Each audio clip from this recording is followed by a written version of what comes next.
मुरादाबाद शहर के बीचों बीच स्थित कमिश्नर कार्यालय के पास बने व्यावसायिक निर्माणों का मामला मुख्यमंत्री के कार्यालय तक पहुंच गया है।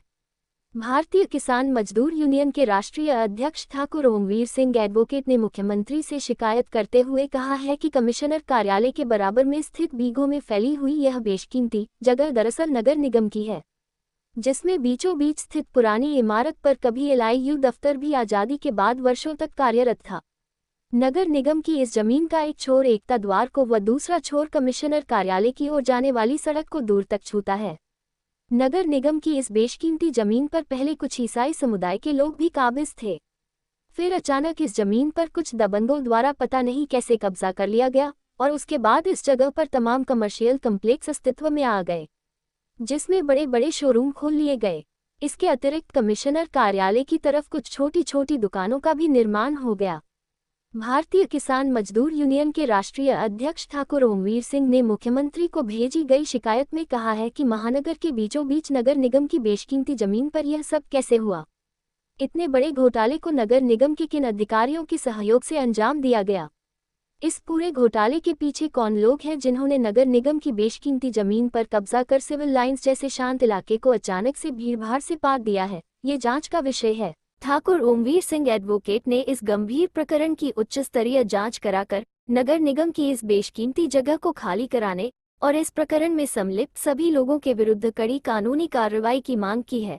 INN न्यूज़ के लिए शांतनु की रिपोर्ट। ये देखिए, मिशन कंपाउंड की जो ज़मीन है, जिसमें बाहर मॉल्स वगैरह भी बने हुए हैं, बहुत सारी दुकानें भी बनी हुई हैं, ये पूरा मिशन कंपाउंड किसी ज़माने में नगर निगम की लीज पर था। अब वो लीज नगर निगम की उसका कार्य पूर्ण हो गया है और नगर निगम इसको अपने हैंड ओवर ले रहा है। तो हम लोगों का कहना यह है कि जब ये नगर निगम की आज की तारीख में नगर निगम की संपत्ति घोषित हो गई, जब नगर निगम की संपत्ति है, इसमें कभी LIU का ऑफिस भी हुआ करता था बाहर साइड में, जो कमिश्नर साहब के बराबर से जो रोड गया है, तो LIU ऑफिस खाली होने के बाद वहाँ बड़े बड़े मॉल्स बन गए, दुकानें बन गई।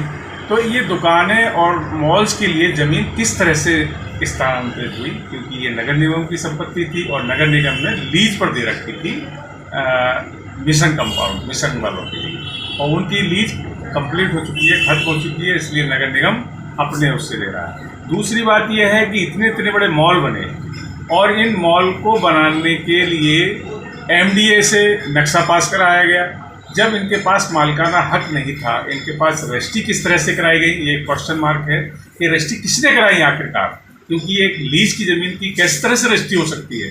तो ये बहुत बड़ा गोलमाल है कि ये रजिस्ट्रियाँ या तो फर्जी हैं, मतलब कराने वाले फर्जी हैं, या फिर जो भी नंबर 2 के कोई कागज़ इस तरह के इस्तेमाल किए गए होंगे, क्योंकि ये संपत्ति ये नगर जो आपके मिशन वाले थे, ये तो इसको स्थानांतरित नहीं कर सकते थे। अगर की है तो गलत है। और दूसरी बात, और जो MDA ने जो नक्शे पास किए हैं, उन्होंने भी इनकी जो स्वामित्व का था वो उन्होंने नहीं देखा और इतने बड़े मॉल के लिए उन्होंने भी परमिशन अलाउ कर दी।